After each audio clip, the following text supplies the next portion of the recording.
لوگ نماز اس لیے شروع کرتے ہیں، کہتے ہیں میں 5 نمازیں بھی پڑھتا ہوں، میں صدقات بھی کرتا ہوں، کام میرا پھر نہیں چلتا.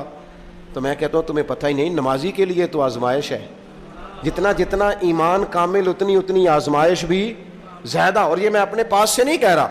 حضرت ابو سعید خدری رضی اللہ تعالیٰ عنہ فرماتے ہیں میں نبی پاک علیہ الصلوۃ والسلام کی خدمت میں حاضر ہوا اور حضور کے دست مبارک کو چومنے کے لیے میں نے اپنے ہاتھ جب آگے کیے تو تپش تھی، تیز بخار تھا نبی پاک کو.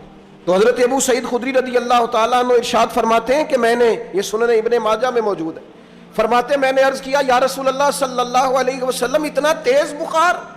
حضور فرمانے لگے ہم پر جو آزمائشیں آتی ہیں نا انبیاء پر، وہ عام لوگوں سے دگنا آتی ہیں. یہ تو لاڈلے ہیں، یہ تو محبوب ہیں اللہ کے. فرمایا عام لوگوں سے دگنی آزمائش آتی ہے، لیکن فرمایا ہمارا رب بڑا کریم ہے، ہمیں اجر بھی ڈبل ہی عطا کرتا ہے، ہمیں اجر بھی ڈبل ہی عطا کرتا ہے. تو حضرت ابو سعید خدری کہتے ہیں موقع اچھا تھا، میں نے ایک سوال بھی کر دیا. میں نے کہا یا رسول اللہ صلی اللہ علیہ وسلم بتائیے نا بھلا دنیا میں زیادہ آزمائشیں کن کو آتی ہیں؟ تو حضور فرمانے لگے سب سے زیادہ آزمائشیں اللہ کے انبیاء کو آتی ہیں، نبیوں کو آتی ہیں. حضور اس کے بعد فرمایا اس کے بعد جو ان کے زیادہ قریب ہوتا ہے اسے آتی ہیں. لوگ کیا سمجھیں گے امام حسن کی آزمائش کو؟